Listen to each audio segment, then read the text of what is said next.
Hello, I'm Andrew Ballou with Blue Falcon Studios, and you're probably here looking to learn more about other tabletop role-playing games that could be out there.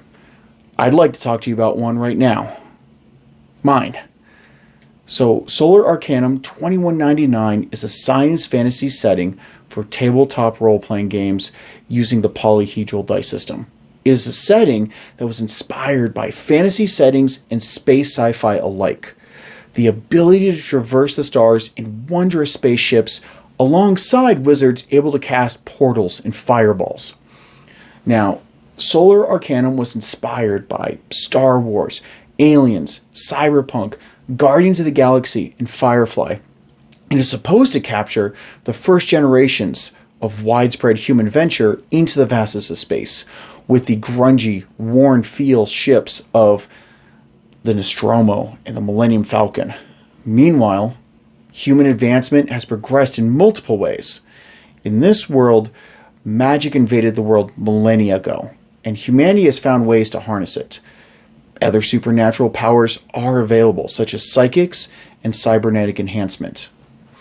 A party of adventurers are just as likely to use warp drive to travel from one star system to the next, or to use their hedge wizard to open up incredible but risky portals that could hopefully and safely bring them to the next job in a blink of an eye.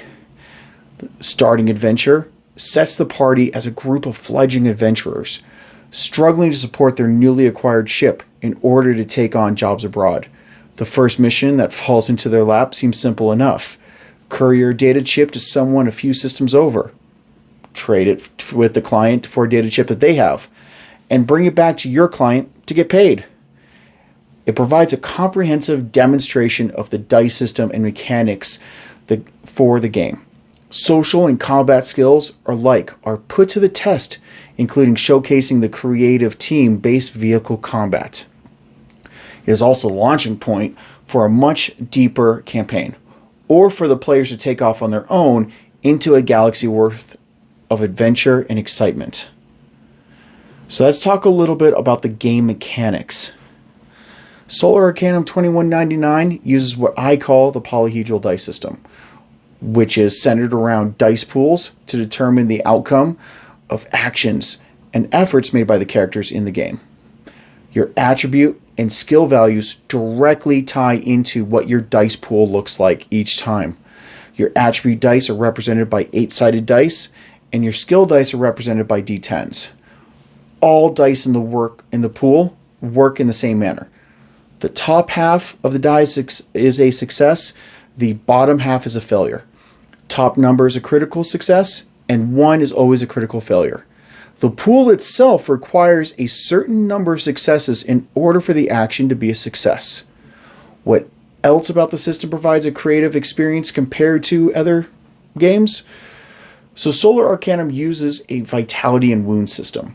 Once enough damage has surpassed the character's vitality, they receive a wound.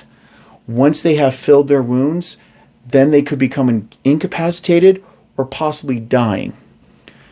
Dynamic initiative ensures that actions in combat would matter in helping or hindering your initiative order in later rounds. The action economy gives you the freedom to act on your own turn as you see fit, and opportunities to try to get the upper hand in later rounds, or to go big and risk more now. Character creation and advancement is a points-based, custom advancement process, turning your experience points into direct currency in how you want your character to progress. Instead of levels, you spend your advancement points in the way you want, either to focus on attributes, skills, or talents for your class. The Fate and Fortune dice pool brings the success of the whole party closer to each player's hands. Fortune dice can be generated by the group and used by party members when it matters most and the suspense is at its highest. Fate dice allow the game master to represent consequences that may have been building up to this point through mishaps and poor choices.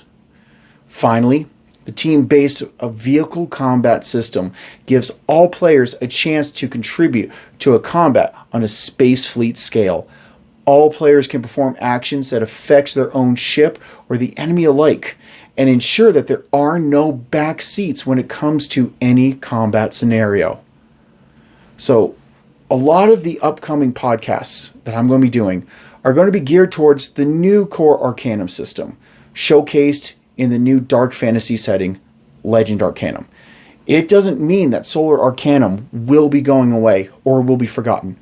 The new core Arcanum system was adapted from Solar Arcanum's mechanics with a focus on trying to simplify them further. All changes have been made in respect for compatibility.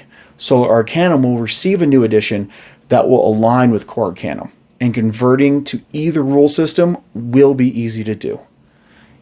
Are you interested in gallivanting across the cosmos, slinging metal and magic alike with your friends? Come check out Solar Arcanum 2199. It's currently in stock on bluefalcon.games. So, I'm new to this. Help me out. If you're interested in anything in this video, please like and subscribe. In the meantime, if you're interested in checking out Solar Arcanum 2199 in its first edition, the PDF is currently free on our website. Check it out. If you like it, we do have physical copies available, and keep posted with us. Subscribe to the email, and we will give you updates on the upcoming core Arcanum rule set and our new dark fantasy setting, Legend Arcanum. Thank you, folks. I'll see you next time.